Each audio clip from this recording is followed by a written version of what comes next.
Hello friends, and welcome to Webronaq.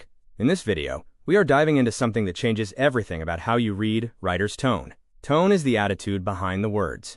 It is how a writer feels about their subject, and how they want you to feel as a reader. Here is a striking example. 2 sentences, same fact. She finally arrived. Now read it again. She finally arrived. The word is identical, but one sounds calm and neutral.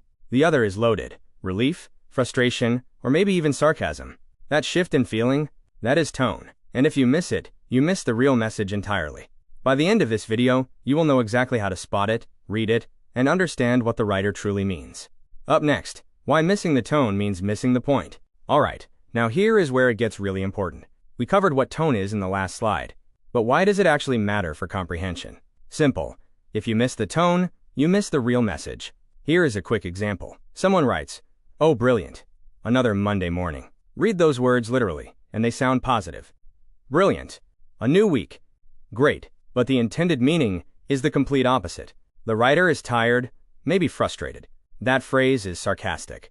A reader who misses that tone walks away with the wrong idea entirely. They think the writer is cheerful. The writer meant the opposite. So tone is not decoration. It is direction. It tells you how to read the words in front of you. Coming up next, we will look at 4 specific tones and see exactly how each one changes a sentence.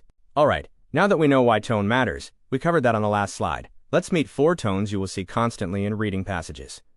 First, serious. The consequences of ignoring climate change will be devastating. No jokes, no softness. The writer means every word. Next, humorous. My dog has decided that 3 a.m. is the perfect time for a dance party.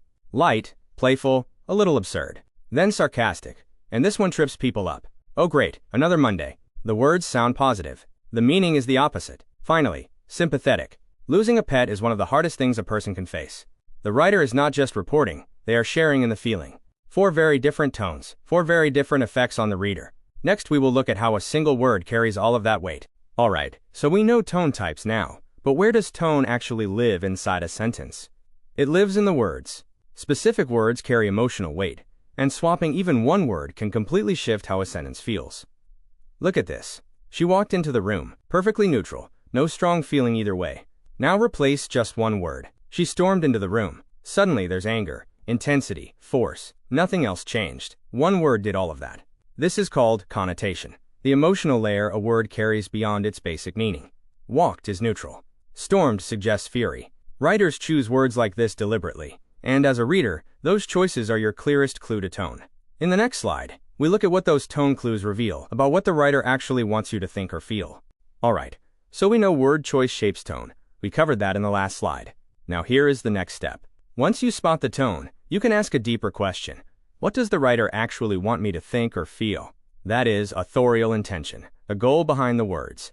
Look at this sentence. The council has once again chosen to ignore the voices of ordinary residents. The phrase "once again" signals frustration. The tone is critical, but the intention goes further. The writer wants you to distrust the council. Tone is the signal, and intention is the message hiding behind it. When you read, pause and ask, is this writer informing me, persuading me, or moving me emotionally? That question unlocks meaning fast.